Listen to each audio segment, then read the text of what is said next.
Bonjour à tous et ravi de vous retrouver dans cette nouvelle vidéo de l'ECLJ dans laquelle nous allons parler, une fois n'est pas coutume, de cinéma, ou plutôt d'un documentaire. Un documentaire qui est sorti sur la plateforme Disney+, le 10 mai dernier, Lambert contre Lambert au nom de Vincent.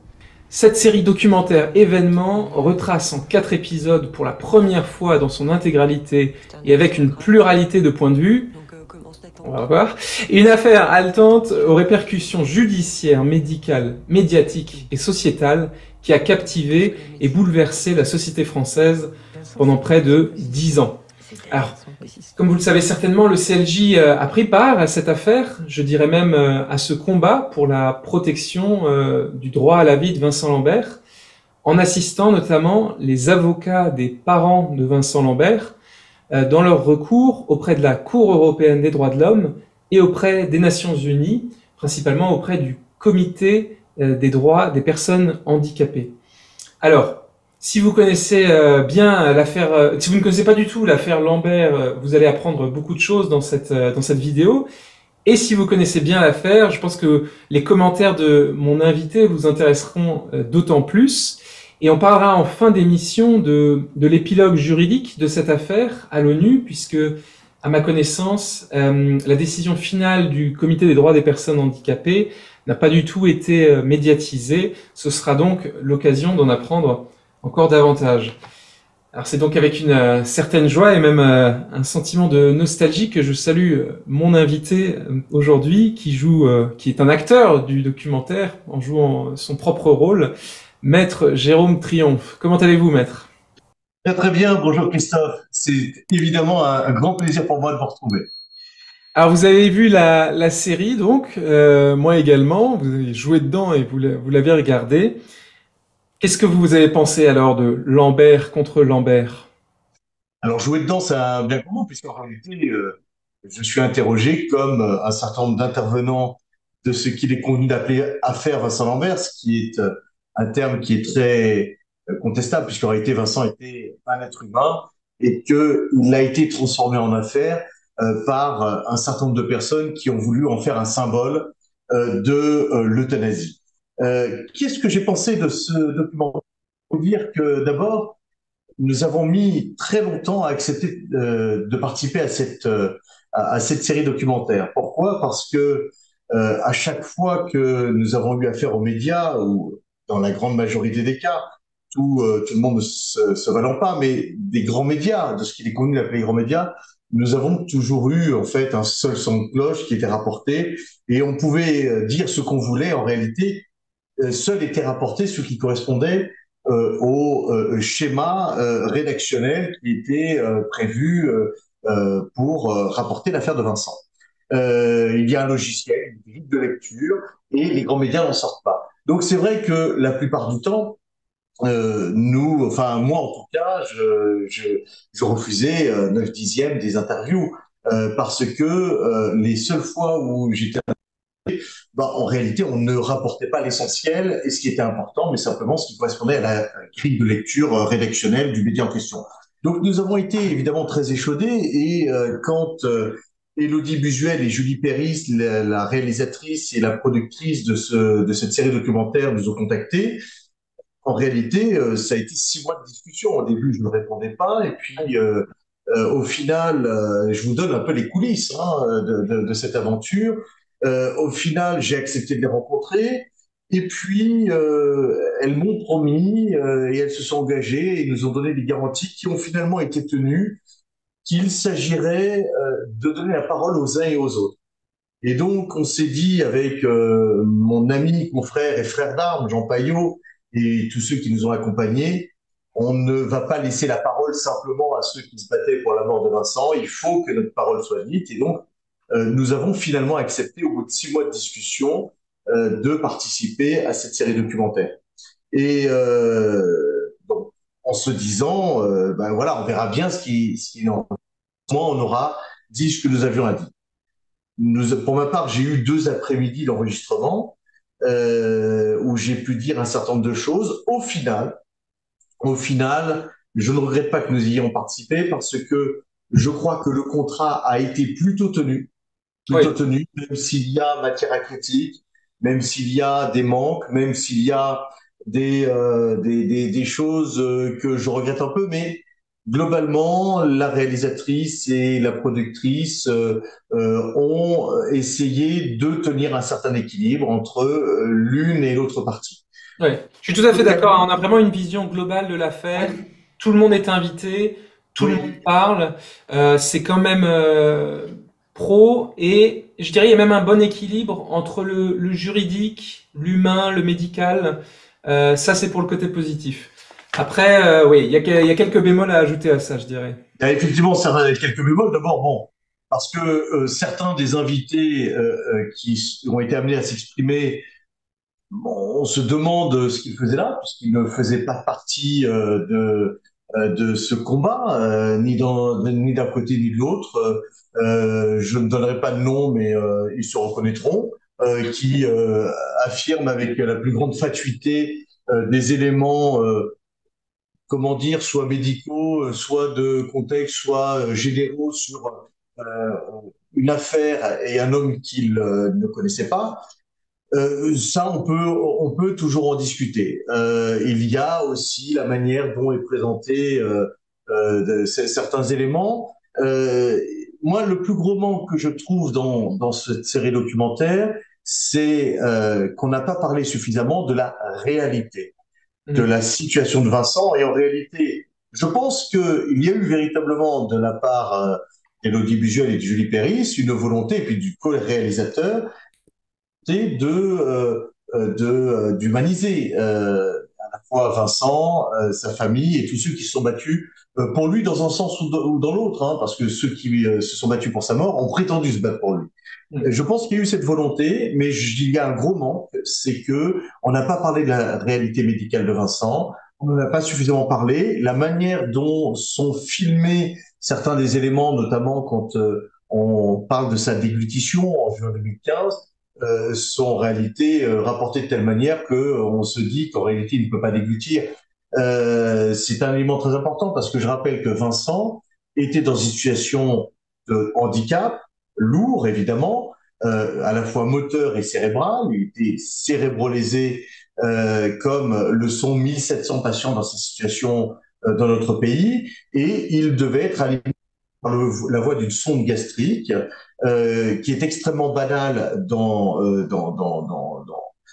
la situation, qui est la situation de très nombreux patients, parfois même pour une vie active. Hein.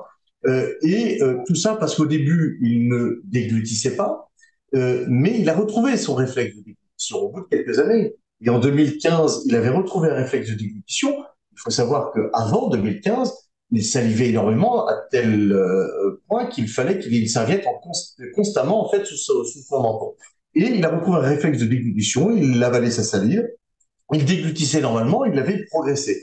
Et tous nos spécialistes, parce qu'il faut savoir que dans cette affaire, nous étions accompagnés de dizaines de spécialistes, des patients cérébrolésés, pas comme ceux qui prétendent, ou certains de ceux qui prétendent parler au nom de ces spécialistes dans cette série documentaire, et qui tous nous disaient, mais il doit être rééduqué à remanger par la bouche. Or, si la bouche, eh bien, la question de l'arrêt de son alimentation et de son hydratation donnée par la voie d'une sonde ne se pose plus et on ne peut plus le tuer.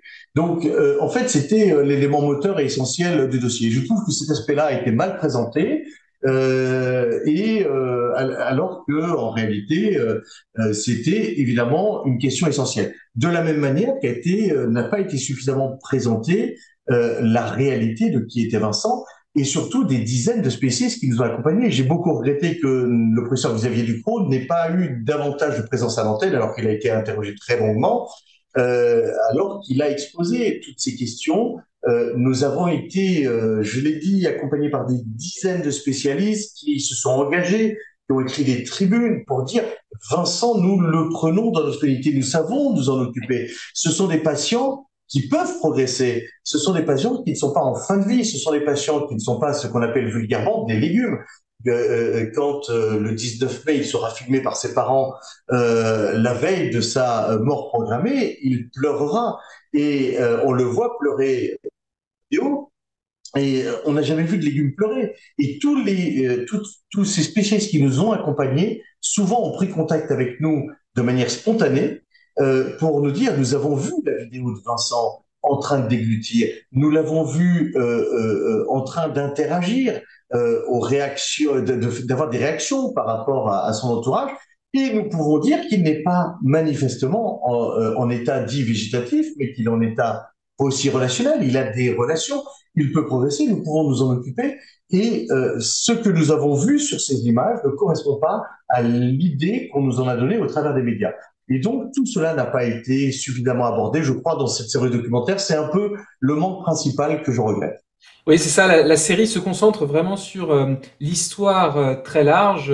Donc, pour ceux au cas où qui ne le savent pas et qui seraient avec nous aujourd'hui, Vincent Lambert était donc marié, avait une petite fille et a eu un accident de la route. Alors, bon, un accident de la route très grave qui l'a laissé en fait dans un état de handicap terrible, peut-être un des pires possibles, à la limite de l'état végétatif, mais avec un éveil, avec quand même donc ce qui s'appelait un état post-relationnel, comme vous l'avez dit, qui est subi par d'autres personnes en France. Et donc la famille va dans un premier temps espérer, penser que ça pourra peut-être s'améliorer, que Vincent va peut-être revenir. Et finalement, alors il y a quelques efforts qui sont faits, mais ça n'aboutit pas trop. Et il y a une décision à un moment qui est prise de l'euthanasier, on va y revenir. Et c'est de là qu'il y a toute une bataille sur le maintien de Vincent Lambert en vie ou de son euthanasie. Et c'est vrai que la série retrace bien toute l'épopée, donne la parole aux différents protagonistes de cette histoire, mais n'insiste pas trop effectivement sur vraiment la question fondamentale philosophique de fond. Est-ce qu'on est face à une personne en fin de vie, en état terminal, qui souffre, qui ne devrait pas être maintenue, ou en fait à une personne handicapée qui est simplement alimentée et que les médecins souhaitent tuer en le privant d'alimentation. Et, Absolument. Alors, je me permets juste de rebondir sur votre réflexion. Vous avez parfaitement raison. Je le rectifie juste parce que, en fait, on se retrouve tellement dans ces combats-là à devoir se justifier par rapport aux mots qu'on en vient parfois à employer, même sans le vouloir, les mots de l'adversaire. Vous avez parlé de maintien en vie, parce que et, c'est finalement comme ça qu'on en parle. En réalité, Vincent n'a jamais été Vincent a été réanimé. C'est toute la question de la réanimation d'aujourd'hui, qui depuis 40 ans a fait des progrès extraordinaires, qui fait que Vincent serait mort il y a 50 ans, 60 ans sur le bord de la route, c'est une évidence. Et il a été réanimé. Mais pour 10 personnes réanimées, vous en avez, je n'ai pas les chiffres, mais enfin, vous en avez de très nombreuses qui vont retrouver une vie parfaitement normale, parfois avec des séquelles, et puis parfois se retrouver dans une situation de totale dépendance comme l'était Vincent. Alors que fait-on? Est-ce que, au nom des progrès de la science et du risque d'avoir des personnes qui se retrouvent en état de dépendance, on arrête de réanimer les personnes sur le bord de la route? Évidemment non. Mais ça, c'est une question qui me paraît évidemment importante. Mais le plus important, c'est qu'à partir du moment où il a été réanimé, à partir du moment où Vincent respire seul, comme 1700 d'entre les siens, comme qui sont ces à partir du moment où Vincent n'a besoin de rien d'autre que d'être alimenté, d'être hydraté, qu'on lui donne de la nourriture et de l'eau comme à n'importe quel être humain, la question ne se pose même plus. Il n'est même pas maintenu en vie, on lui donne juste à manger et à boire comme à n'importe quel être humain, comme à un nourrisson à qui on donnerait sur son lit de nourrisson un biberon ou le sein maternel. Si on ne lui donne plus ni le biberon ni le sein maternel, ce nourrisson va mourir. Donc Vincent n'a jamais été maintenu en vie. Ça, ce sont les sophistes qui voulaient provoquer sa mort, qui ont dit qu'il est maintenu artificiellement en vie parce qu'on lui donne à manger et à boire par le biais d'une sonde. Une sonde qui, en réalité, lui a été administrée au début pour éviter les fausses routes. Qui font que la nourriture se retrouve dans les poumons, mais qui, bien souvent, permet aussi à l'hôpital de gérer aussi la façon dont on prend soin de ces patients. Parce que donner à manger à un patient en état post-relationnel, en état d'éveil, en état cérébralisé, quoi qu'il arrive, c'est long, ça prend du temps, c'est plus pratique de lui donner à manger à boire par le biais d'une sonde gastrique avec des solutions qui sont fabriquées par l'industrie pharmaceutique. C'est aussi une facilité et ça, on peut parfaitement le comprendre. Mais Vincent n'était pas maintenu artificiellement en vie. Ce sont des débats, l'arrêt de l'alimentation et de l'hydratation, qui n'existaient pas il y a encore 40 ans. Ce sont des débats qui sont arrivés assez récemment par le biais de sophistes qui nous ont expliqué que donner à manger et à boire par le biais d'une sonde serait une technique de réanimation médicale. C'est Mais là, ça. on voit bien le sophisme absolu. Même un soin, hein. On ne refuse de l'eau à personne, évidemment, cette eau et cette alimentation, on la doit à tout le monde. Ça n'a rien à voir avec un traitement médical. Comme le disait très justement Viviane, sa regrettée mère, cette femme que nous avons tant admirée et tant aimée, elle disait trois choses. Enfin, elle disait plutôt que Vincent a besoin de trois choses. Elle disait, Vincent, il a besoin d'alimentation, d'hydratation et de beaucoup d'amour. Mm. Mm. Alors, on va pas refaire toute l'histoire. Je voudrais qu'on parle un petit peu des personnages clés qui interviennent dans ce documentaire pour voilà, faire un retour de perspective. Et l'un de ces personnages clés, c'est notamment le docteur Carigère. C'est le premier médecin, en quelque sorte, qui a arrêté les traitements, en réalité, qui a voulu faire mourir de faim Vincent Lambert. Je trouve son attitude très très ambivalente. Alors j'aimerais votre sentiment sur la manière dont vous l'avez perçu dans ce reportage, parce que dans le premier épisode, euh, bon, il m'a pas fait mauvaise impression, je l'ai trouvé intéressant, guidé par le bien des patients. Il a voilà des réflexions. Il prétend être contre l'euthanasie, par exemple, il le dit clairement. Et à d'autres moments plus tard, je trouve il a un rictus vraiment terrible. Il est heureux de vous avoir un jour mis à la porte de l'hôpital. L'invention aussi. Et il est heureux ou satisfait de s'être vraiment acharné tout seul, vraiment tout seul hein, au début dans la procédure judiciaire pour défendre l'arrêt des soins de Vincent. Comment est-ce que vous expliquez sa personnalité, son attitude dans toute cette affaire? Je pense qu'il est le fruit d'une époque. Euh, Vous avez Jean Leonetti, a exactement le même discours. Jean Leonetti, qui est l'auteur de la loi Leonetti de 2005, puis de la loi éponyme de 2005-2016, de la deuxième loi de 2016 avec Alain Claes, qui, lui, dit clairement également, je suis contre l'euthanasie par voie d'injection létale. Et pourtant, enfin, parfois, j'hésite à lui donner ce titre-là, mais bon, il est médecin, le docteur Carigère, le docteur Leonetti, puisque Leonetti est cardiologue, trouve parfaitement acceptable qu'on puisse arrêter l'alimentation et l'hydratation d'un être humain jusqu'à ce que mort s'en suive. Mais dans l'un et l'autre cas, que ce soit par injection létale ou que ce soit par arrêt de l'alimentation et de l'hydratation, ce qui est attendu, c'est la mort.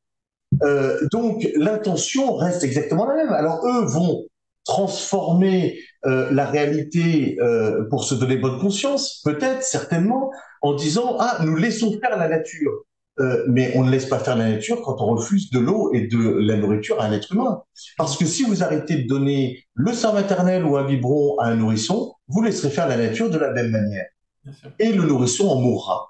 Et donc, je pense qu'il y a une énorme hypocrisie de la part à la fois de Carigère et de Leonetti qui consiste à dire nous ne voulons pas pousser sur la seringue provoquer la mort par injection létale, mais nous considérons que l'alimentation et l'hydratation données par la voie d'une sonde sont des traitements médicaux qu'on peut arrêter au nom de l'acharnement thérapeutique. Ouais.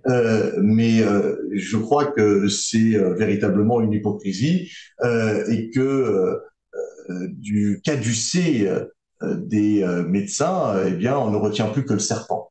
Et Et on est au cœur du débat là-dessus. on est au cœur du débat, très clairement, parce que, mais le docteur Carigère va le dire et il va l'écrire. Pour Vincent Lambert, il va dire, on vit pour être en relation. Mm. C'est-à-dire qu'il donne une définition de la vie qui pose par définition un jugement subjectif du bien portant sur la vie de celui qui est mal portant et de celui qui ne peut pas s'exprimer, qui est vulnérable et sans défense. Et ça, c'est quelque chose d'assez terrifiant parce que poser un jugement sur le sens de la vie, eh bien, c'est lui qui a le pouvoir, eh bien, le soin de décider qui mérite de vivre et qui ne mérite pas. Et ça, c'est quelque chose de très important parce que poussons le raisonnement plus loin. Et moi, je n'invente rien, c'est le docteur Carigère qui nous dit on vit pour être en relation. D'accord. Alors, poussons le raisonnement plus loin. Eh bien, quid de la personne qui est en situation d'Alzheimer, en phase terminale, qui n'est plus en relation avec personne? Ah, bien sûr. Quid du dément qui n'est plus en relation qu'avec lui-même et avec ses délires? Quid de tous ceux qui n'ont plus leur raison? Ils ne sont plus en relation avec personne. Alors, qu'est-ce qu'on en fait? Eh bien, il faut pousser le raisonnement jusque-là. Et ce raisonnement-là, il n'est pas poussé parce que je crois que, on reste dans une hypocrisie qui est totale. Et tant Carigère que Leonetti, eh bien, revendiquent aujourd'hui le droit d'arrêter l'alimentation et l'hydratation d'un être humain au seul prétexte qu'on la leur donne par voie artificielle. Et il y a quelque chose de pervers, je trouve, vraiment dans la semi-révélation qu'il y a dans le troisième épisode. C'est le neveu de Vincent qui l'affirme. Il dit que le docteur Simon était le médecin qui avait arrêté le traitement de Vincent Lambert dans le dos de Carigère pendant qu'il était parti en week-end en avril 2013. Donc ça, pour moi, c'est quand même vraiment incroyable parce que le docteur Carigère va endosser tout seul la responsabilité de la décision, soi-disant donc collégiale, d'arrêter l'alimentation de Vincent. Il va aller devant les tribunaux face à vous pour plaider, alors même que, en fait, c'est un autre médecin qui a arrêté a priori les soins dans son dos. Euh, c'est incroyable. Qu'est-ce que c'est que cette histoire, en fait? Mais c'est la réalité qui a été reconnue d'ailleurs par Éric Carigère dans son livre Sa vérité sur l'affaire Vincent Lambert. Un jour, nous écrirons la vérité sur l'affaire Vincent Lambert. Et dans Sa vérité sur l'affaire Vincent Lambert, il explique très clairement ce qui s'est passé. C'est-à-dire que, alors il faut savoir que dans la loi Leonetti et dans son décret d'application, c'est le médecin en charge du patient, dans un mauvais anglicisme, on devrait dire en français chargé du patient, qui prend la décision d'ouvrir une procédure collégiale, il peut le faire aussi à la demande de la famille, d'engager une procédure collégiale, de réflexion collégiale, qui prend la décision seul, personnellement, et qui engage sa responsabilité seul de prendre la décision d'arrêter un traitement ou de le continuer d'ailleurs, qui serait constitutif d'une obstination déraisonnable, mais il faudra peut-être qu'on revienne sur cette notion après, et qui doit en plus l'annoncer à la famille. C'est un médecin seul. Et qu'est-ce qui s'est passé dans cette affaire malheureusement pour Vincent, c'est que Éric Carigère était le chef de service. Il ne connaissait pas Vincent plus que ça. C'était le docteur Oportus et le docteur Simon qui s'en occupaient au quotidien. Un jour, il a été décrété qu'il voudrait mourir. Ça a fait hurler les plus grands médecins au motif qu'il manifestait des signes d'inconfort ou de reflux au moment de la toilette. Mm. Et donc, au lieu de se dire, ah ben, c'est peut-être que les soins qu'on appelle de nursing sont mal faits, on va les réadapter, eh bien, il en a été déduit qu'il manifestait une volonté de mourir. Quelque chose d'assez suffocant évidemment, pour n'importe qui, mais d'autant plus pour les spécialistes. Et à partir de là a été ouvert cette réflexion collégiale, entre guillemets, où on a interrogé Rachel Lambert, l'épouse, on a interrogé personne d'autre, on a informé personne d'autre. Et quand la décision va être prise par le docteur Carigère, qui va l'assumer, d'arrêter l'alimentation et l'hydratation, il va partir en week-end. C'est au moment de Pâques qu'il l'explique très bien dans son livre. Et au retour, il avait rencontré Viviane Lambert, la maman, qui lui a dit, et il lui avait expliqué, il reconnaît qu'il lui a menti, il parle de demi-mensonge, en lui faisant croire que la décision n'était pas prise, en disant, réfléchissez au fait d'accompagner votre fils dans un chemin de fin de vie. Voilà, c'est comme ça qu'il parle. Viviane lui dit, c'est hors de question, je veux vous revoir avec mon mari et on va remettre tout ça à plat. Rendez-vous le 15 mai.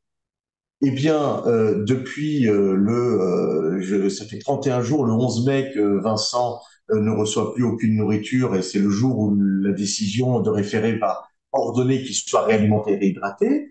Eh bien, ça fait déjà depuis longtemps que la décision a été prise et qu'elle a été mise en œuvre. Et il explique très bien dans son livre, il dit en réunion collégiale, bon ben c'est moi qui arrêterai symboliquement, qui enlèverai la dernière poche de nourriture. Voilà, c'est moi le patron, c'est moi qui le ferai. Et là, les gens sont très gênés autour de la table, les soignants, et ils disent, ah, c'est déjà fait.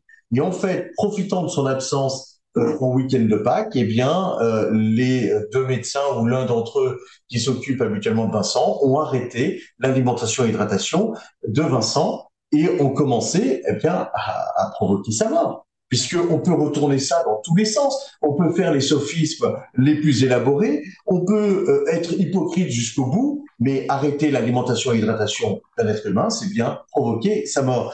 Eh bien, et à ce moment-là, à aucun moment, ni Viviane n'est pas la mère, ni Pierre le père, ni aucun des frères et sœurs, y compris de ceux qui se sont battus après pour la mort de Vincent, aucun ne sera mis au courant à la fois que cette décision avait été mise à exécution, mais même qu'elle avait été prise, ce qui est d'une inhumanité abominable et qui montre bien que pour Vincent, en réalité, le droit le plus élémentaire, le bon droit, la loi qui est inscrite dans le cœur de chaque homme, simple loi de l'humanité, ont été foulées aux pieds tout simplement.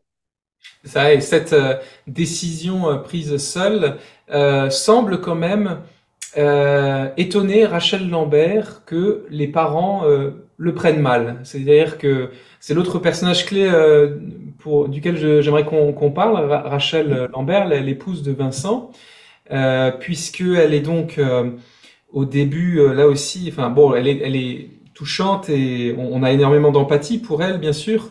On voit qu'elle garde espoir au début, qu'elle amène la petite fille sur le ventre de son papa, espérant faire réagir Vincent, etc. Qu'elle fait ça pendant quelques temps. Et puis il y a subitement cette décision d'arrêter d'alimenter Vincent et de le dire à personne. Et là, c'est quand même incroyable. Et après, on la voit dans le reportage être surprise que les parents de Vincent et d'autres lui en veulent, lui reprochent d'avoir fait ça. Euh, Là aussi, euh, j'ai trouvé qu'il y avait vraiment beaucoup de contradictions. Alors, je voudrais quand même en pointer une qui m'a particulièrement enfin que je trouve vraiment énervante, c'est que il y a donc cette première procédure. Rachel Lambert, entre guillemets, perd juridiquement et l'alimentation est réordonnée. Et peu après, cinq frères et sœurs de Vincent rédigent une tribune qui sera publiée dans Le Monde, donc le 27 janvier 2014. Et ils en appellent publiquement à Marisol Touraine, ministre de la Santé alors, pour que le CHU assume ses responsabilités, fasse appel dans la décision du tribunal administratif devant le Conseil d'État.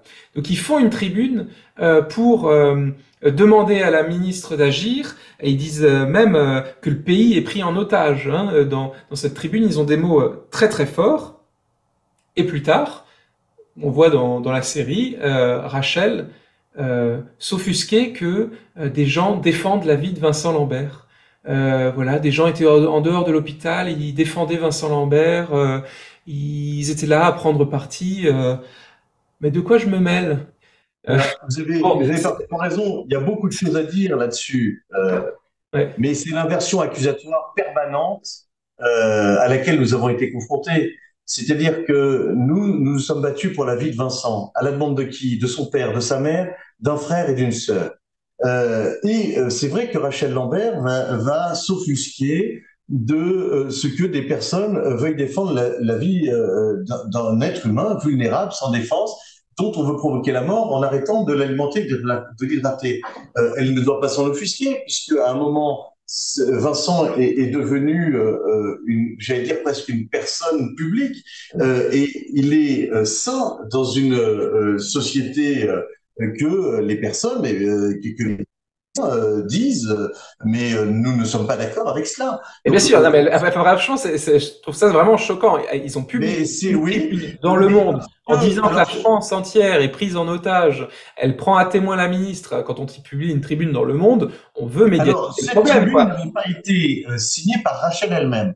Euh, euh, il faut aussi savoir, Ah, parce que ça n'apparaît pas dans la série documentaire, les relations entre c'est vrai. Rachel, euh, François, le demi-neveu qu'on va voir, qui va prendre la tête de la réaction, si j'ose dire, entraîner, provoquer la mort de Vincent, avec un certain nombre de frères et sœurs. Les relations entre Rachel et les autres frères et sœurs et François étaient exécrables, très mauvaises. C'est François qui en témoigne en disant elle était toute seule dans son coin, elle faisait tout dans son coin. Alors, ceci étant, on peut comprendre que François glissé là-dedans en décidant c'est je vais prendre la tête de la contestation pour ne pas laisser les affreux qui sont en face se parler seuls sans avoir de contestation. Je peux comprendre que Rachel, qui est l'épouse, n'ait pas voulu être associée à lui et à un certain nombre des frères et sœurs. Donc c'est ça aussi qui s'est passé. Il faut aussi rendre justice à Rachel Lambert, l'épouse, c'est que pendant 5 ans, elle s'est occupée de Vincent Absolument. avec beaucoup de dévouement, beaucoup d'amour. Personne ne l'a jamais remis en cause. Et je défie quiconque de dire qu'à un endroit ou à un autre, on a dit du mal ou qu'on a accablé Rachel Lambert. À chaque fois que j'ai pris la parole dans une instance judiciaire, j'ai toujours dit que on pouvait évidemment et on devait comprendre la situation épouvantable d'une épouse qui se retrouve dans cette situation où après s'en être occupée pendant 5 ans avec beaucoup de dévouement, eh bien, elle s'est retrouvée à devoir et à vouloir justifier une décision de provoquer la mort. Que s'est-il passé, tout simplement? Vous avez parlé d'Éric Carrigère, c'est une parenthèse, et de revenir à lui. Et, il est extrêmement habile. Vous avez dit, c'est vrai qu'il est intéressant au début. Éric Carrigère est un homme politique. Il est vice-président du Conseil général. C'est quelqu'un d'extrêmement habile qui sait parler, qui sait convaincre et qui, à un moment, a convaincu Rachel Lambert, eh bien, on était au bout du bout, qu'on était dans une situation d'acharnement thérapeutique. L'acharnement thérapeutique, il y aurait beaucoup à dire. On l'appelle aujourd'hui obstination déraisonnable. Dans la loi, elle n'est même pas définie. Ça consiste à arrêter un traitement qui est inutile. On peut comprendre ce que c'est, du paracétamol pour soigner un cancer, c'est inutile, disproportionné, ça devient beaucoup plus compliqué à caractériser, ou qui a pour seul effet le maintien artificiel de la vie. Et le Conseil d'État va préciser dans sa décision, je pense que c'est important de le préciser, dans sa décision de faire cette parenthèse, dans sa décision de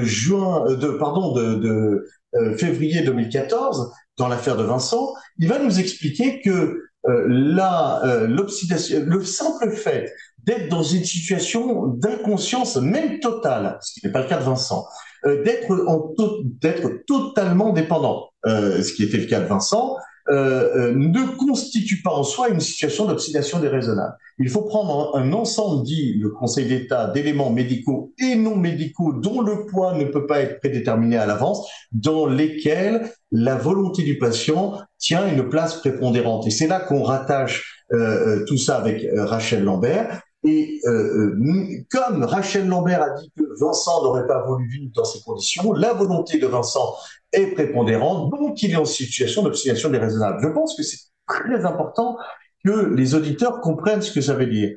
Si le Conseil d'État nous dit la situation même d'une inconscience totale n'est pas le cas de Vincent, n'est pas une obstination déraisonnable, n'est pas constitutif d'une situation d'obstination déraisonnable, mais le fait que Vincent aurait prétendument dire, ce qui est totalement contesté, qu'il n'aurait pas voulu vivre dans cette situation, comme aucun d'entre nous d'ailleurs, fait que ça devient une situation d'obstination déraisonnable. Donc ça n'a plus rien d'objectif, c'est purement subjectif, et on se retrouve devant cette situation qui a été créée finalement par Rachel Lambert, puisqu'elle va justifier la décision d'arrêter l'alimentation et l'hydratation par le fait que Vincent aurait prétendu qu'il, alors avec 5 témoignages différents, incohérents et contradictoires. La première fois, il aurait voulu qu'on le pique, oui, mais sauf que arrêter l'alimentation et l'hydratation, ce n'est pas le piquer.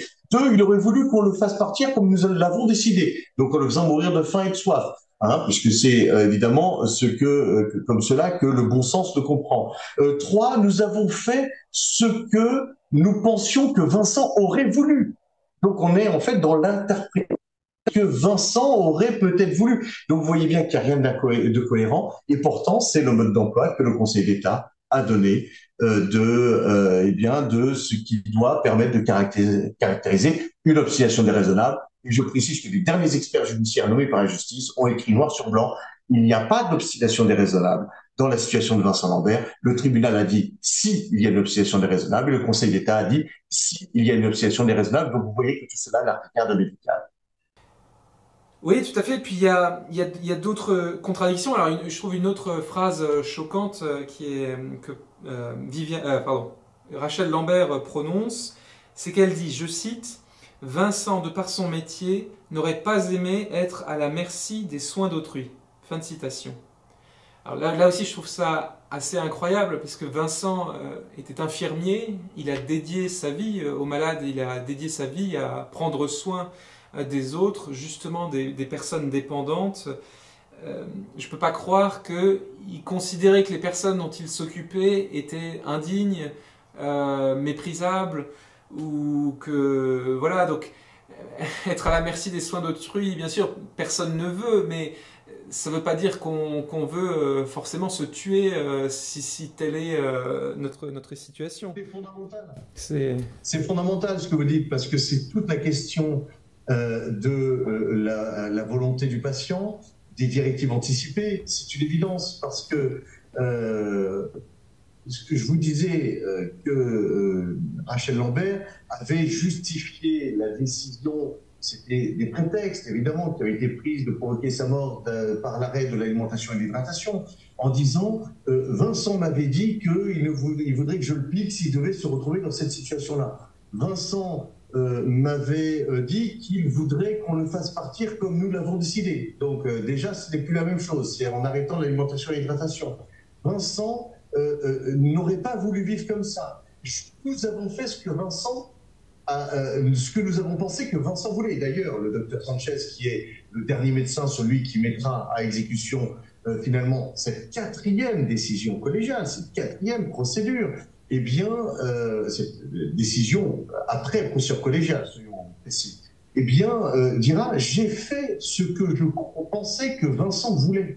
C'est quelque chose qui doit terrifier n'importe lequel des plus acharnés euthanasistes. Parce qu'en réalité, il faut comprendre que le jour venu, on vous fera dire ce qu'on veut qu'on vous fasse dire.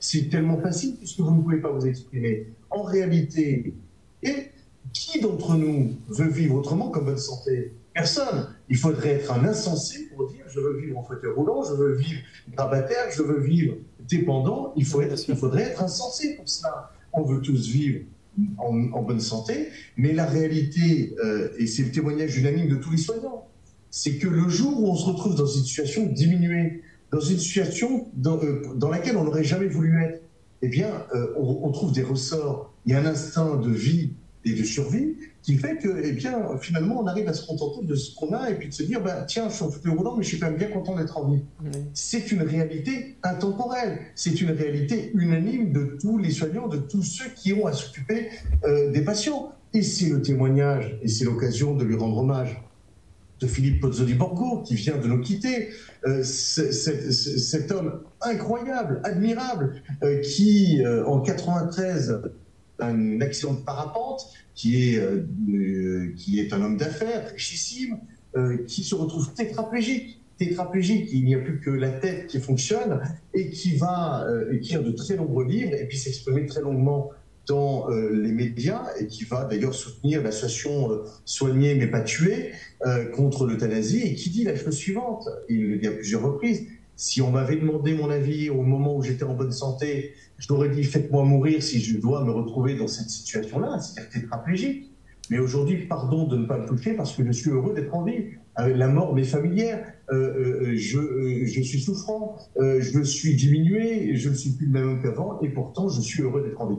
Donc ça, c'est, on dirait que, mais c'est d'ailleurs valable dans beaucoup de domaines, on dirait que l'expérience n'existe pas, ne sert à rien et ne sert pas de guide, à défaut de culture d'ailleurs, à ceux qui nous gouvernent et à ceux qui prennent les décisions. C'est assez terrifiant parce que tout est écrit dans l'histoire des hommes, tout est écrit dans l'expérience des soignants. Et cela, on n'en tire aucune leçon, aucun bénéfice. Donc la réalité, c'est quoi? C'est que Vincent, peut-être, avait-il dit au hasard d'une conversation, ah, moi je ne veux pas vivre en fauteuil roulant. Ah oui. Bon. Et moi je dis face caméra, comme vous le dites certainement vous-même, On l'a tous je dit. ne veux pas vivre en fauteuil roulant. Eh bien, est-ce que ça veut dire que le jour où je suis en fauteuil roulant et que je ne peux pas m'exprimer, il faut me tuer? Évidemment non. Ce n'est pas ce que ça veut dire. Ça veut simplement dire que nous voulons tous vivre le mieux possible. Nous voulons être heureux. Nous voulons avoir de quoi manger, avoir un toit sur notre tête et de quoi manger dans l'assiette. C'est ça que ça veut dire.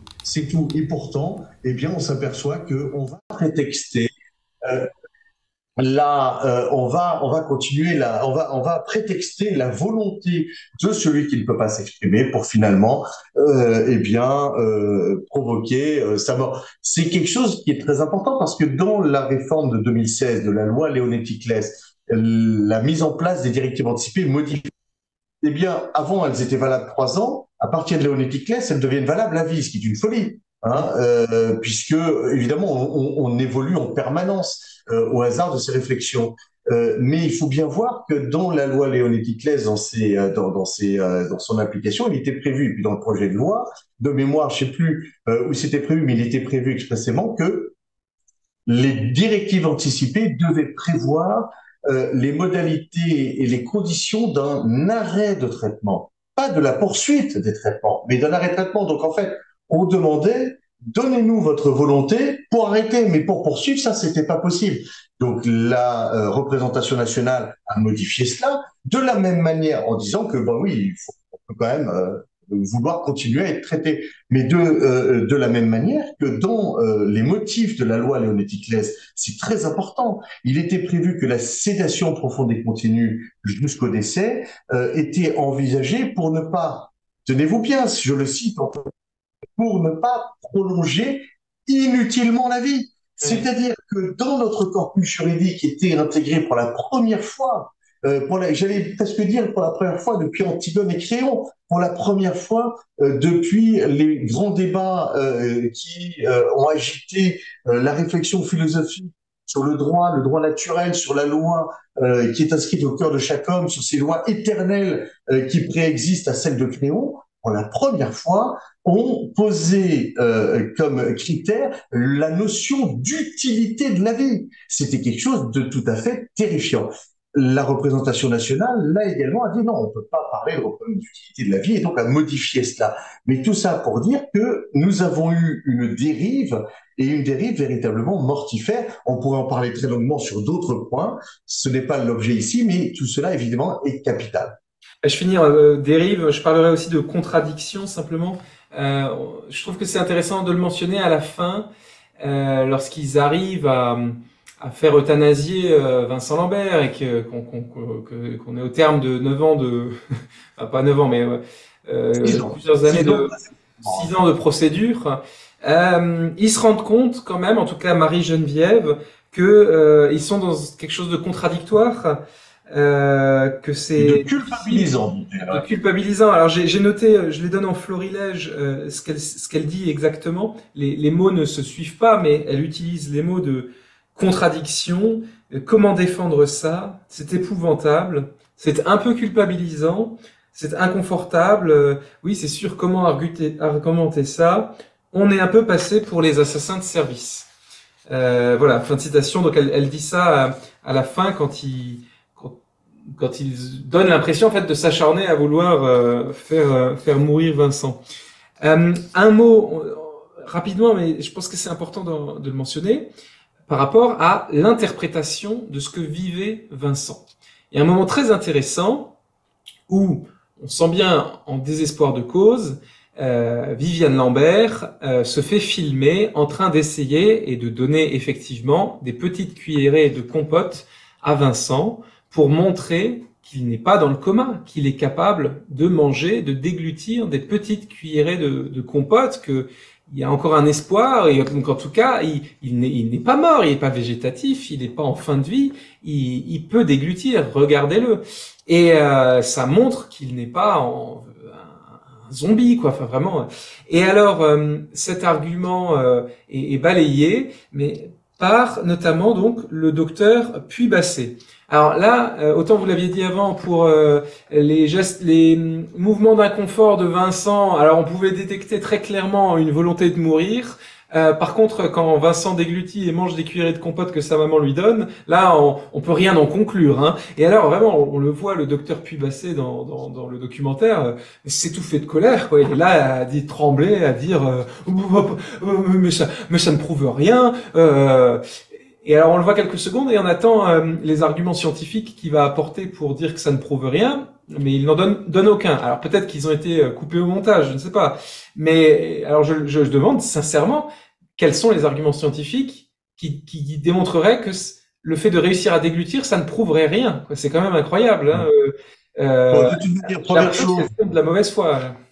manière, le docteur Pubasset, moi je le voyais pour la première fois dans cette série documentaire, puisque en fait, il n'a rien à faire dans l'affaire de Vincent. Il y a des tas de médecins qui sont intervenus comme conseil ou d'autres. Je ne sais pas ce qu'il fait là. Voilà. Donc, il y a même eu un médecin, pour tout vous dire, lors de la deuxième procédure dite de réflexion collégiale, qui était courue d'avance, hein, puisqu'en fait, ils étaient tous d'accord.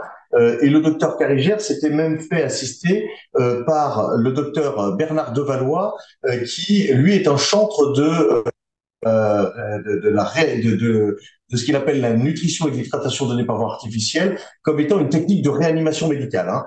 Donc voilà, on voit bien, tout est couru d'avance. C'est-à-dire que le médecin qui doit prendre une décision se fait assister par un médecin qui lui-même a déjà donné son avis et qui est déjà très orienté. Il y a un médecin qui est intervenu lors de cette procédure de réflexion collégiale, la deuxième, en disant et en écrivant noir sur blanc, je refuse d'aller voir Vincent, de l'examiner, de le rencontrer pour ne pas laisser polluer ma réflexion. Donc, vous voyez qu'on est dans l'idéologie pure. On est dans l'idéologie pure. Vincent n'était pas un patient, n'était pas un être humain, c'était un symbole. Et c'était un symbole de ceux qui voulaient, évidemment, pour certains, peut-être pas pour tous, ils l'ont fait, mais qui pour certains, eh bien, était un symbole de l'avancement de l'euthanasie, parce que provoquer la mort de déshydratation est une abomination. Donc, ceux qui sont pour l'euthanasie par voie d'injection létale vont vous dire, ah ben, il est plus humain de pousser sur la seringue plutôt que de faire mourir à petit feu. Ce qui, en soi, est parfaitement entendable. Eh bien, quand vous voyez le docteur Pubasset, effectivement, comme vous le dites, s'étouffer de colère en disant ça ne prouve rien. D'abord, il n'a pas eu toutes les images, mais il les a certainement vues, elles sont sur Internet. Parce que c'est un regret, c'est dans cette série documentaire, c'est qu'on vous montre simplement la cuillère qui est donnée par Viviane, la maman, à Vincent qui a la bouche fermée. On le voit pas en train d'ouvrir la bouche, de prendre des cuillerées de compote et de déglutir, et de pousser, ce qui est étonnant, de pousser un cri rauque après avoir mangé de la nourriture pour la première fois par la bouche depuis 6 ans. Ou depuis, oui, depuis son accident, depuis 6 ans. C'est la première fois qu'il regoute des aliments, qu'il retrouve la texture du compote de pomme dans sa bouche, qu'il retrouve la saveur de la pomme dans sa bouche, et on l'entend sur cette vidéo, après avoir mangé quelques cuillerées de compote, pousser un cri rauque qui est extraordinaire. On voit bien qu'il réagit à ce qui vient de se passer. Mais ça, le docteur Pubasset ne peut pas en parler parce que cela n'apparaît pas à l'écran dans cette série documentaire. Évidemment que Vincent n'était pas ni dans le coma, mais je crois que ça n'a été soutenu par personne, ni un légume. Ça veut dire quoi un légume? On parle aujourd'hui de légumes comme Si, étant végétatif, c'était tout le temps dans la presse, là. un terme, Végétatif, voilà, et un même terme péjoratif. les Mais il gens faut qui avaient entendu savoir, parler de il faut l'affaire, savoir disaient qu'en souvent, il fait, est dans le coma, quoi. voilà, il faut savoir que ce qu'on appelle l'état végétatif, c'est un terme qui est récusé par les experts, par les spécialistes. Quand je dis experts, c'est pas les experts de papier, ce sont ceux qui s'occupent de ces patients au quotidien. Et ces spécialistes disent, comme par exemple le professeur Steven Lorès, qui pourtant est un chantre de l'euthanasie, qu'on voit apparaître dans ce reportage, mais qui, tout en étant pour l'euthanasie, se bat pour améliorer les conditions de vie de ces patients. Et qui, comme d'autres, dit il faut les appeler état d'éveil non répondant. Ce qui veut dire quoi? Ce qui veut dire ce n'est pas parce qu'ils ne réagissent pas à des stimuli qu'ils n'ont pas de conscience. L'état d'éveil non répondant. Et en réalité, ces patients, qui soient en état d'éveil non répondant ou en état aussi relationnel, c'est-à-dire du latin peu de relations, mais qui en ont, on les traite de la même manière. Pourquoi? Parce que ce sont des états fluctuants et qui sont très poreux. On passe en réalité d'un état dit d'état d'éveil non répondant ou végétatif, mais qui est récusé ce terme par les spécialistes, à un état aussi relationnel et inversement selon les moments de la journée. C'est pour ça que quand certains des médecins disent je vais à son chevet et il ne réagit pas, évidemment, il ne va pas réagir par rapport à un médecin qui veut provoquer sa mort. Je vais vous donner un exemple. C'est un de nos médecins, un des plus grands spécialistes de ces patients depuis 40 ans. Puisqu'en fait, la prise en charge des patients cérébralisés, ça a à peu près une quarantaine d'années, qui est jeune interne avec son patron. Et un jour, elle est dans la chambre d'un patient cérébralisé comme Vincent, et puis elle s'aperçoit que le patient communique en fait avec sa famille. Et quand on lui pose une question, il lève le pouce. Elle pose la question, que se passe-t-il? On communique comme ça, il lève le pouce pour dire oui ou il le baisse pour dire non. Je ne sais plus quel était le code de communication, et c'est extraordinaire ça. Et la famille s'en va, elle file voir son patron, le professeur, qui vient dans la chambre et elle dit Gérard, ça s'appelait peut-être Marcel, j'ai oublié le prénom, levez le pouce si vous m'entendez. Et puis le gars, eh bien, il dit rien. L'action est totalement inerte. Il ne bouge pas. Et alors, le patron lui dit, vous voyez, vous comprenez, non, c'est, voilà. Et en La famille fait, qui lui il revient, donne. et c'est parce que c'est la famille avec qui il communiquait. Et c'est comme ça qu'on a compris que ces patients-là réagissent selon les moments de la journée et selon ceux qu'ils ont en face d'eux, selon qu'ils sont en confiance ou pas. Alors, il y en a qui sont plus ou moins conscients, d'autres pas du tout. En réalité, on ne sait pas quel est leur degré de conscience. Mais tous ces éléments médicaux que je vous livre de manière extrêmement sommaire, extrêmement succincte, on pourrait en parler pendant des dizaines d'heures. Eh bien, tout cela, nous l'avons développé devant les médecins, devant les experts, devant les magistrats, en pure perte. Pourquoi? Parce que Vincent devait mourir. C'est tout simplement ça la réalité. Alors c'est ça, mais il devait mourir, mais c'est vous qui aviez le plus d'argent. On apprend avec un certain sourire dans le reportage que voilà vraiment les parents de Vincent Lambert ont été soutenus avec un budget énorme, illimité, hein, de au moins 1 million, tandis que eh bien Rachel et les frères et sœurs qui la soutenaient s'en sont sortis grâce à des cagnottes. Bon, ils avaient quand même juste la ministre de la Santé et puis l'État pour les aider. Donc, là, on voit vraiment quand même un peu un parti pris parce que En je veux fait, bien que la Fondation Le Jeune ait donné beaucoup d'argent et soutenu les parents, mais le fait de faire l'impasse en ne pointant pas que c'est vraiment l'État qui a fait appel à la fin suite à la bonne décision, à la bonne surprise en 2019. Le fait que la ministre se soit investie, ce sont quand même des choses qui sont en principe contradictoires avec non, notre mais c'est une droit. évidence. C'est une évidence. Vous savez, il suffit de lâcher des chiffres pour dire oh là là, mais ils sont richissimes. Non, c'est une plaisanterie. La Fondation Jérôme Lejeune nous a soutenus depuis 2015 avec un dévouement extraordinaire parce qu'ils savaient bien que en touchant à Vincent Lambert, demain, c'est tous ceux dont il s'occupe, les vulnérables, les sans défense, les personnes porteuses de trisomie, qui un jour seraient visées. Mais la réalité, c'est quoi? C'est que nous étions 5 avocats, nous étions 5 médecins conseils, et qu'en réalité, personne n'a fait fortune, évidemment, dans cette affaire, et que si nous n'avions pas obtenu le soutien des uns et des autres, nous aurions combattu de la même manière quitte à mourir de faim, si j'ose dire, dans cette affaire. Mais évidemment, nous aurions combattu de la même manière. La réalité, c'est quoi? C'est que nous avons été seuls.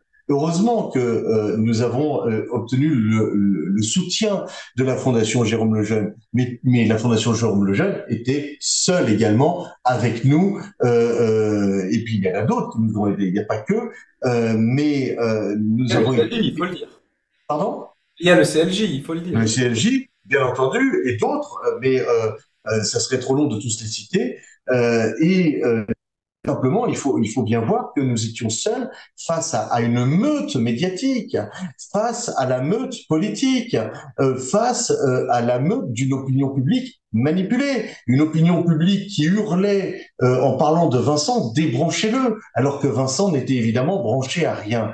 Nous avons eu tout l'État qui a mis toute sa puissance pour s'acharner, mais ça, l'histoire en rendra compte, et ils devront rendre compte à l'histoire, qui se sont acharnés, l'État qui s'est acharné sur un homme seul, vulnérable, sans défense, qui était pris en otage et séquestré au sens propre du terme, dans un service de soins palliatifs où il n'avait au demeurant rien à faire, puisqu'il était enfermé dans sa chambre et que toutes les demandes de transfert nous avaient été refusées. C'est l'État, d'abord par le biais de Marisol Touraine, qui était ministre de la Santé, qui appelle un jour Rachel Lambert, c'est en 2014, pour qu'elle fasse appel au Conseil d'État.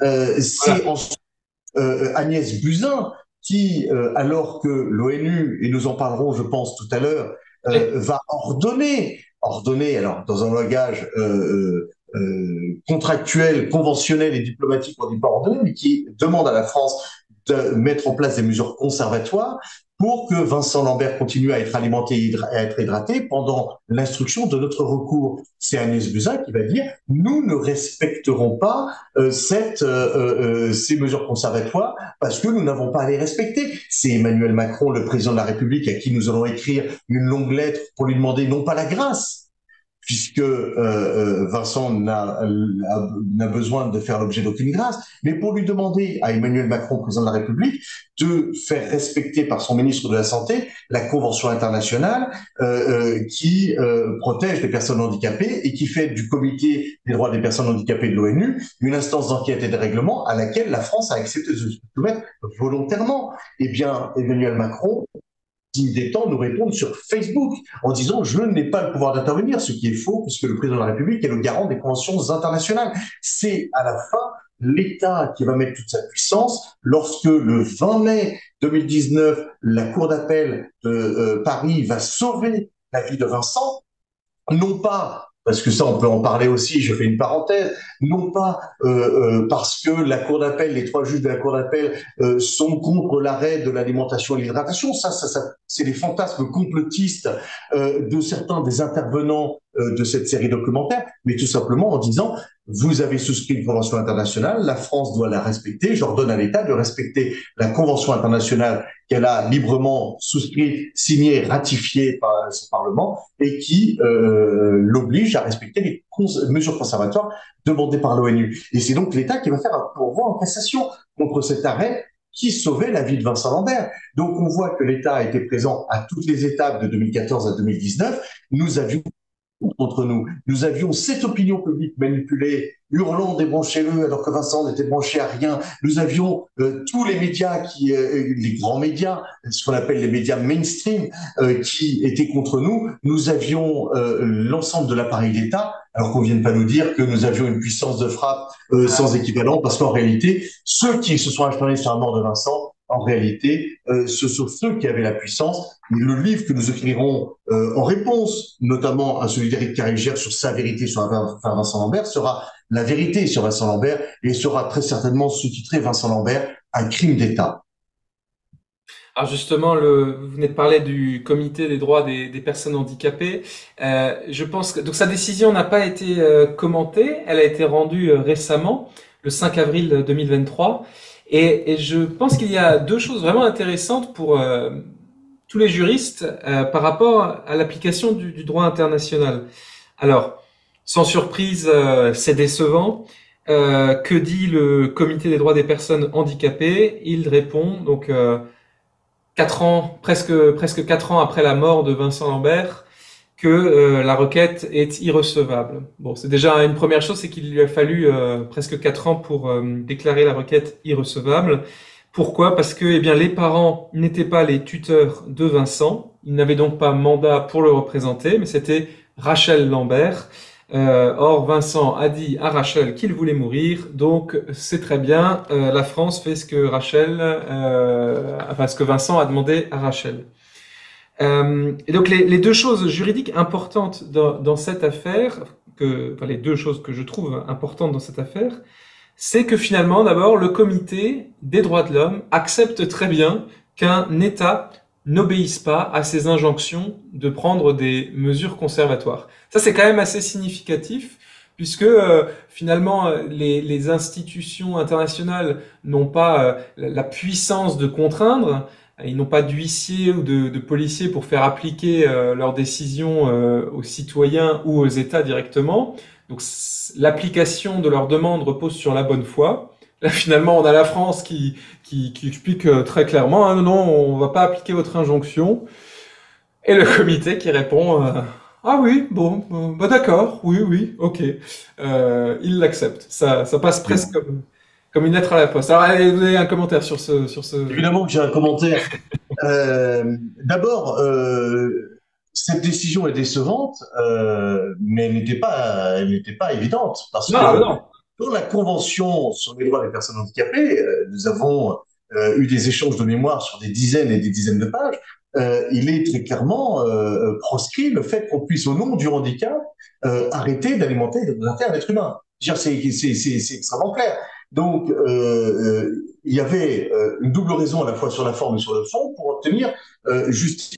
Sur le fond, je viens d'en parler, mais sur la forme, comme vous l'avez rappelé, le fait que la France s'est assise sur les mesures conservatoires réclamées par le Comité des droits des personnes handicapées de l'ONU. Je crois que c'est important aussi de rappeler que le Comité des droits des personnes handicapées de l'ONU et la Cour européenne des droits de l'homme ont en réalité le même statut juridique. Elles sont issues l'une et l'autre de conventions internationales et c'est en application de ces conventions internationales qu'elles sont chargées de faire respecter les conventions, la Convention européenne de sauvegarde des droits de l'homme d'un côté, la Convention des droits des personnes handicapées de l'autre.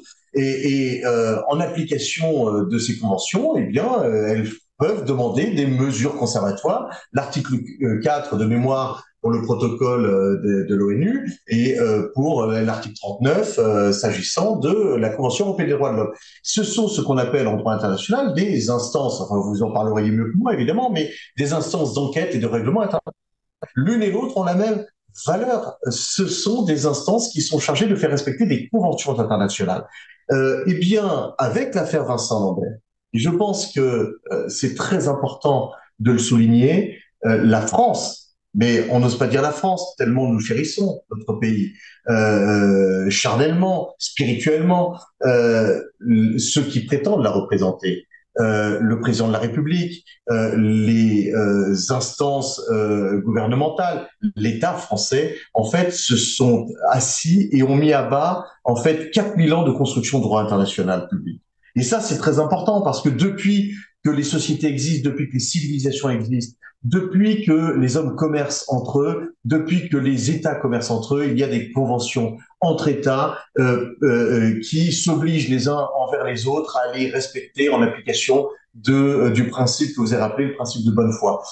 Le droit international public et ses instruments de protection des droits de l'homme, sur la torture, d'interdiction des crimes de guerre, tout cela ne repose finalement sur quoi que finalement sur la bonne foi des États et sur la parole des États. Eh bien, en prétendant qu'une convention internationale ne l'obligeait plus, le président de la République, Emmanuel Macron, sa ministre de la Santé, eh bien, ont mis à bas finalement 4000 ans de droit international. Et ce qui est regrettable, c'est que l'ONU pouvait à ce moment-là eh bien manifester la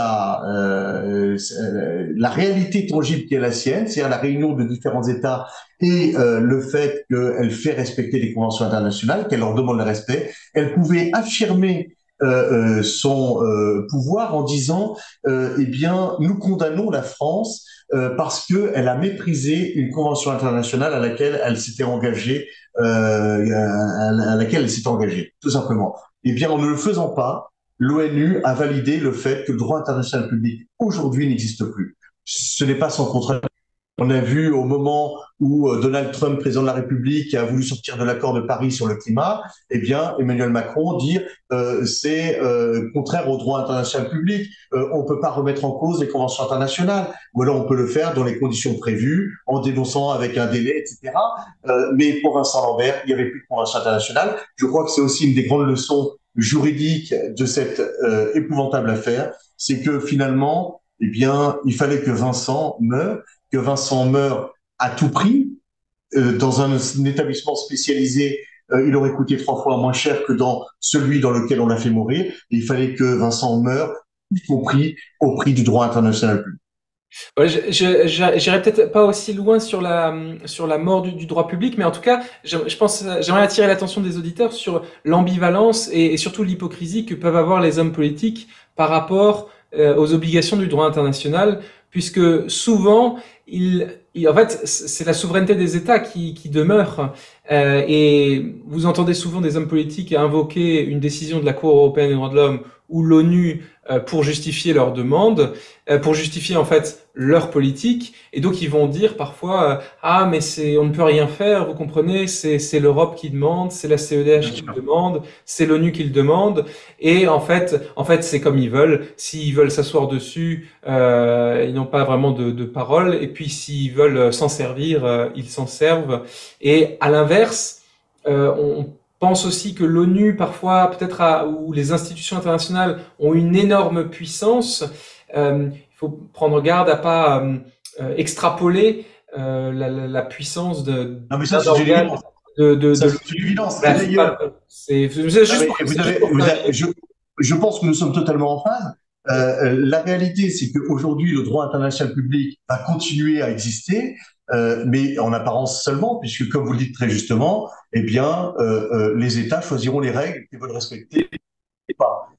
C'est voilà la réalité aussi, c'est qu'effectivement tous ces comités spécialisés, il faut le préciser aussi, le comité des droits des personnes handicapées de l'ONU est un comité spécialisé d'une instance de l'ONU qui elle-même a une compétence internationale, à l'inverse de la Cour européenne des droits de l'homme, qui est beaucoup plus générale et a compétence limitée au territoire des membres du Conseil de l'Europe, ce qui est évidemment beaucoup moins important que l'ONU. Mais la réalité, c'est qu'aujourd'hui, eh bien, les États peuvent décider ce qu'ils acceptent de respecter ou pas. Et je pense il y a eu un loupé de la part du Comité des droits des personnes handicapées de l'ONU à rappeler ne serait-ce que le fait qu'on ne peut pas, sans violer le droit international, mépriser des mesures conservatoires qui avaient été demandées au bénéfice de la vie d'un homme, c'est une chose, et en application des conventions internationales. C'est-à-dire qu'aujourd'hui, on peut s'essuyer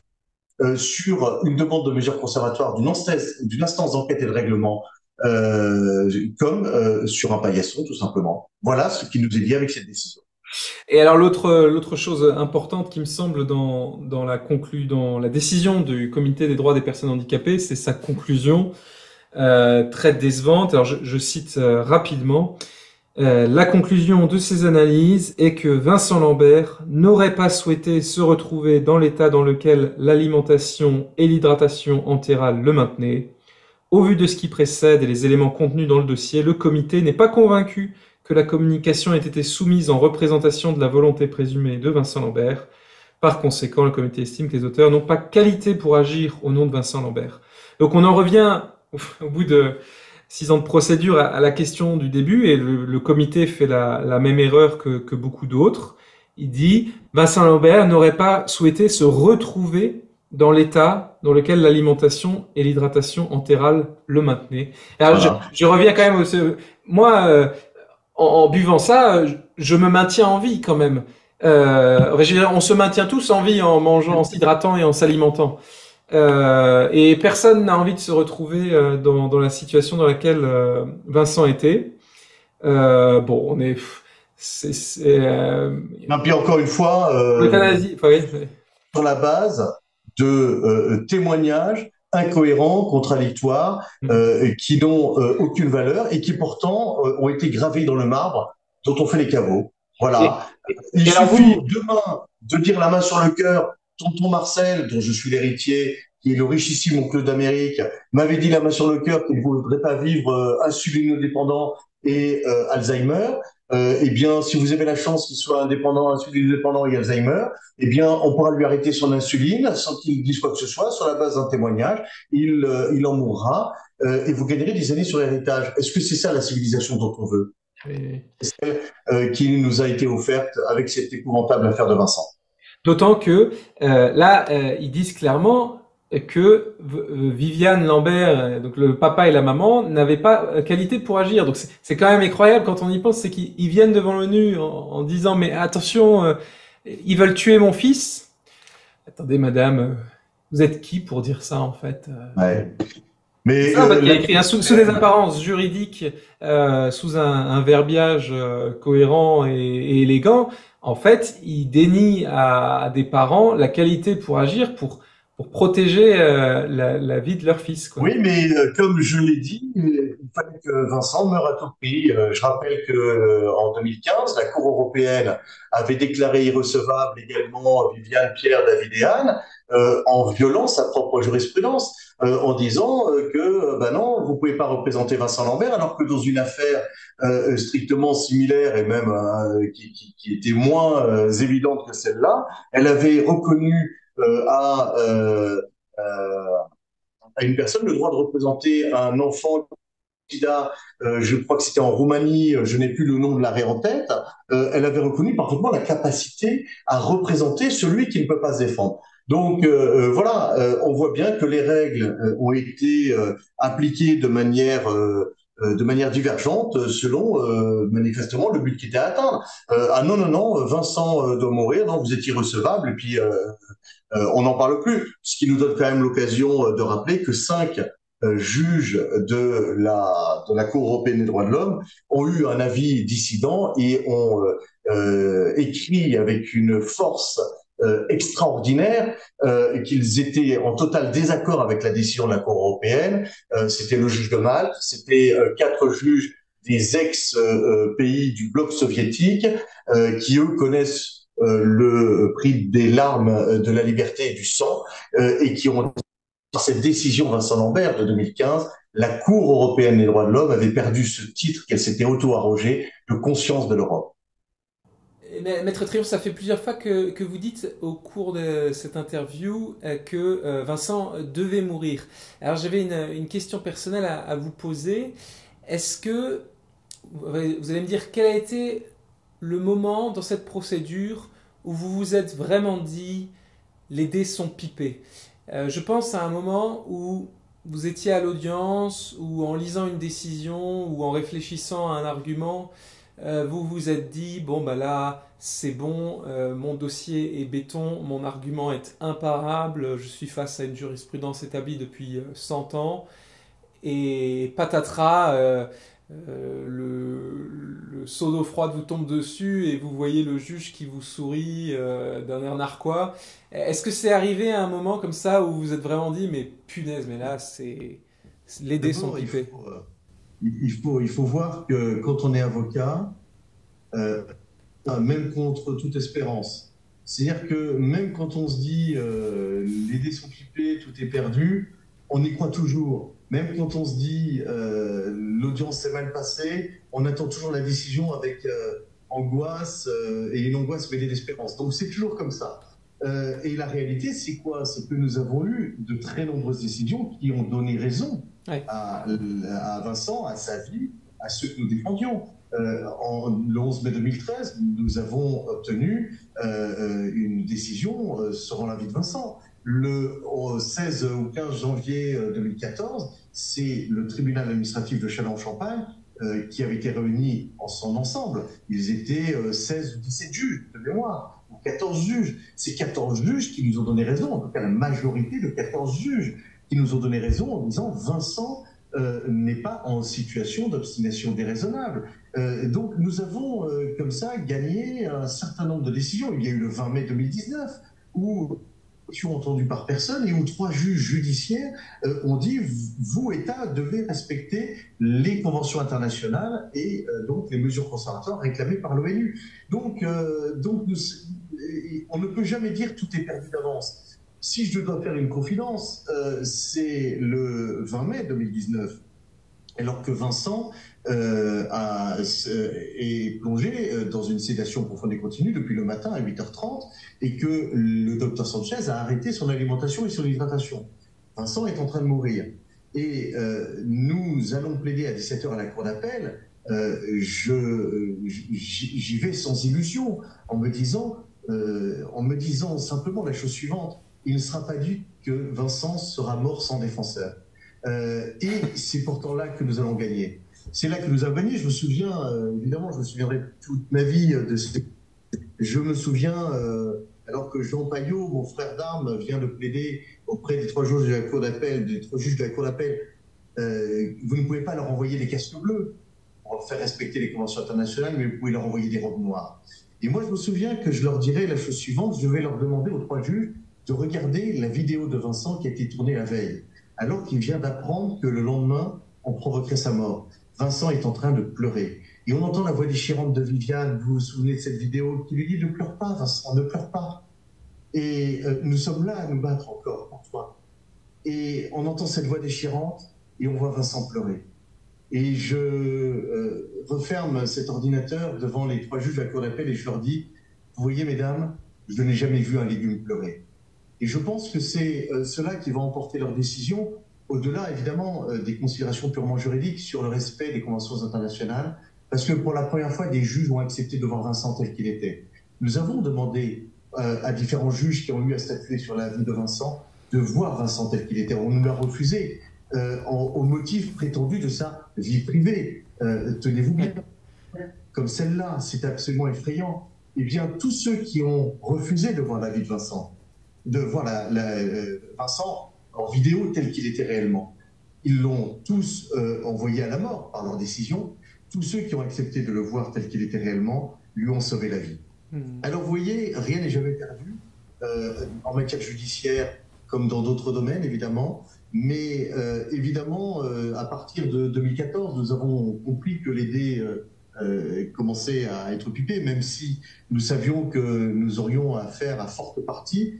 Nous avons finalement résisté pendant 6 années pour Vincent, pour sa famille, pour tous les autres, parce qu'il faut quand même que les auditeurs sachent ou se souviennent que nous étions soutenus par des milliers et des milliers de familles, de patients cérébrolésés dans la même situation que Vincent, qui étaient dans l'angoisse de ce qui pouvait se passer pour leur propre enfant. Et nous étions soutenus par des dizaines et des dizaines de médecins, des spécialistes.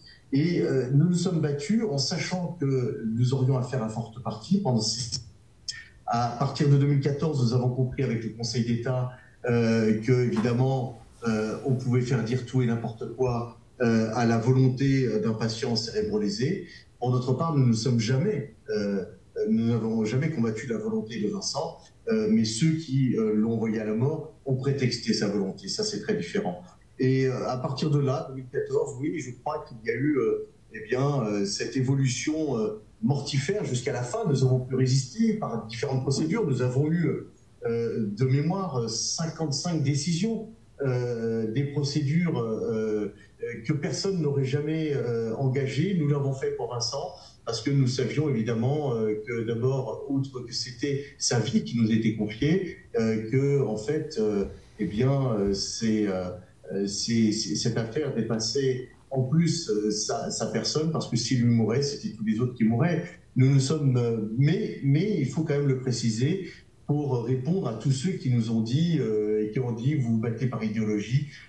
Non, jamais nous nous sommes battus par idéologie, nous nous sommes battus pour un être humain, pour un être vivant, pour un petit frère persécuté, comme je le dirais, la veille de la mort de Vincent, devant l'église Saint-Sulpice, le 10 juillet 2019. Je me suis battu pour Vincent comme on se battrait pour un petit frère persécuté. Et je l'ai fait avec toute ma conscience d'avocat, avec mon cœur d'avocat, avec Viviane, Pierre, Viviane que nous pleurons aujourd'hui, qui a été une mère tellement extraordinaire, une femme que nous avons tant admirée, que nous avons tant aimée, et nous l'avons fait d'abord parce que il nous le demandait, parce que Vincent, c'était ce petit frère persécuté, et parce que Viviane et Pierre se battaient tout simplement pour Vincent, parce que c'était leur fils, tout simplement, comme David et Anne se sont battus pour Vincent, tout simplement parce que c'était leur frère. Voilà la réalité de ce dossier qui, in fine, restera le dossier d'un être humain qu'on aura mis abominablement à mort, qui aura suffoqué, gémi et râlé pendant 9 jours d'abominable agonie, tout simplement parce qu'il n'aura pas bénéficié d'une sédation profonde et continue et qui sera mort de déshydratation, comme on n'accepterait pas de faire mourir un chien. Et je pense que ceux qui vous accusent de vous être battus par idéologie, alors même qu'ils ont refusé de voir les images de Vincent, prouvent par là qu'ils sont ceux qui s'aveuglent et qui sont les plus idéologues, puisque pour refuser de voir la réalité, de la regarder, il faut être guidé par l'idéologie. C'était ma dernière question. Oui, Vincent Lambert donc, est mort le 11 juillet 2019.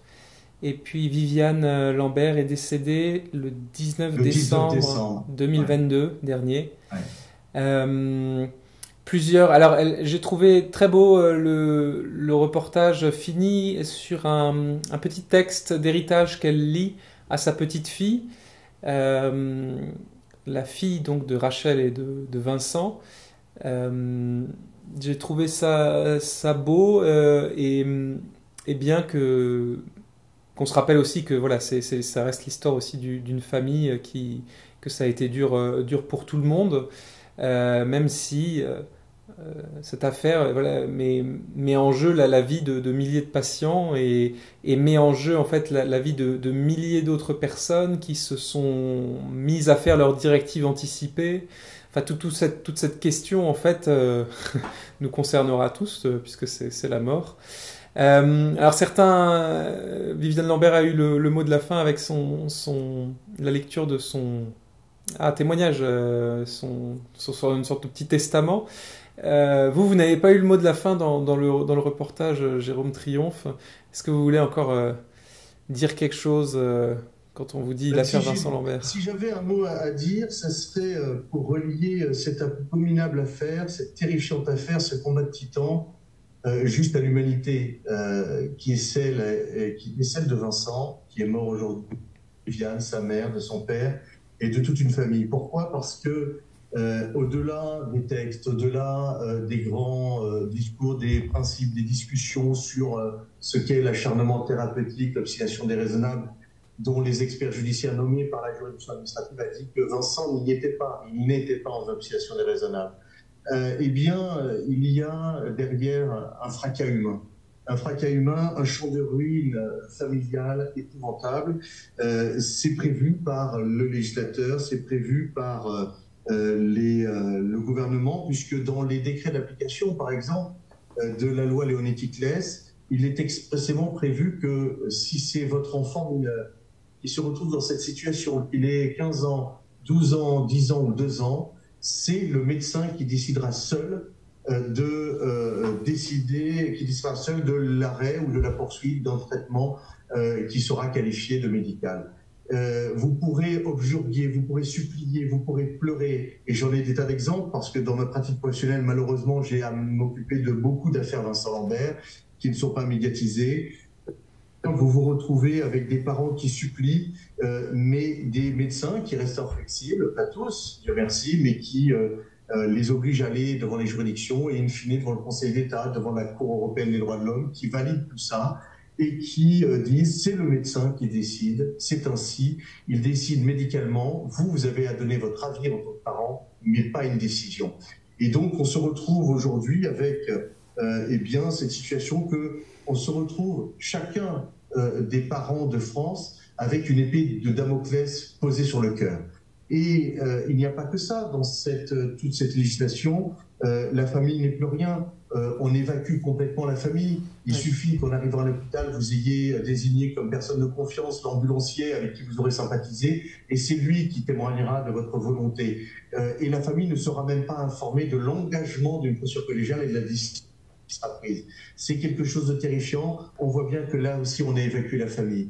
Et cette famille, pour celle de Vincent, a explosé. C'était une famille unie. Elle a explosé à cause d'un homme, le docteur Carigère, qui, par son inflexibilité, parce qu'il a refusé par orgueil, certainement, de revenir sur sa décision, alors qu'il n'avait informé personne, ni les parents, ni les frères et sœurs de la décision qu'il avait prise et qui avait été mise à exécution. Eh bien, cette famille a explosé en deux camps distincts. Celui qui s'est battu pour la vie de Vincent et celle qui s'est battue pour empêcher qu'on le mette à mort. Et cette famille a explosé et le seul leitmotiv de Viviane jusqu'à sa mort, la seule chose qui va la mouvoir, qui va la faire tenir alors qu'elle était tombée dans une dépression épouvantable, que je l'entends encore sangloter à vous fendre l'âme. Cette femme merveilleuse, cette mère, selon les mots extraordinaires de Victor Hugo, qui a parlé de la mère comme dans celle dont l'amour, eh bien, tous l'ont en partage et chacun en a sa part, tous l'ont en commun et chacun en a sa part. Cette mère n'aura cessé jusqu'à la fin de vouloir réunir sa famille autour d'elle. Ce sera son seul leitmotiv, sa seule raison de vivre jusqu'à la fin, jusqu'au 19 décembre 2022. Et elle ne pensait qu'à ça, et c'est pour ça d'ailleurs qu'elle ne veut pas apparaître avec un visage découvert dans cette vidéo. On ne voit pas son visage parce que voilà, elle a voulu donner son témoignage, mais elle ne voulait pas rouvrir des plaies vis-à-vis de ses enfants, de ceux qui se rapprochaient d'elle. Et au final, autour de son cercueil, le 23 décembre 2022, eh bien, tous ces enfants étaient réunis. Tous ces enfants étaient réunis et j'entends encore le mot merveilleux de son directeur spirituel, de son conseiller spirituel qui dira le sermon et qui dira à ses enfants avec tant de délicatesse tout ce que vous n'avez pas pu dire à votre mère, déposez-le au pied de la crèche. Et il y a beaucoup de pu être dit à Viviane, mais Viviane a tout fait pour réunir cette famille qui a été explosée à cause d'un homme. Elle y sera pratiquement arrivée et ses enfants savent qu'elle les a toujours gardés dans son cœur. Et elle est morte en disant ces mots je pardonne tout, je demande pardon pour tout, comme tout le monde peut commettre le mal évidemment, et commet le mal. Toute la peine que j'ai pu faire à chacun tout au long de ma vie, je demande pardon et je pardonne tout. Et je pense que c'est sur ces paroles pleines d'espérance et de charité chrétienne totale qu'on peut terminer cet entretien, parce que on nous a accusés d'être des idéologues. En réalité, non, nous n'avons jamais combattu que pour la vie d'un homme, parce que Vincent était un être humain, c'était un enfant de Viviane et Pierre, c'était un frère et sœur de David et Anne. Nous nous sommes battus pour cet homme au nom du droit, du bon droit, au nom des lois qui sont inscrites au cœur de chaque homme et qui veulent qu'on ne refuse de l'eau à personne. Et puisqu'on nous accuse d'être chrétiens, nous ne nous cachons pas. Et nous espérons qu'un jour nous n'aurons pas à entendre les paroles de condamnation qui sont celles de l'Écriture. J'avais soif et vous ne m'avez pas donné à boire, mais plutôt d'entendre les paroles de la vie éternelle. Tout ce que vous avez fait au plus petit d'entre les miens, c'est à moi que vous l'avez fait. Merci beaucoup, Maître Triomphe. Merci infiniment. Merci pour ce témoignage et puis pour votre action. On va se quitter sur ce mot, effectivement. Merci encore à vous. Merci.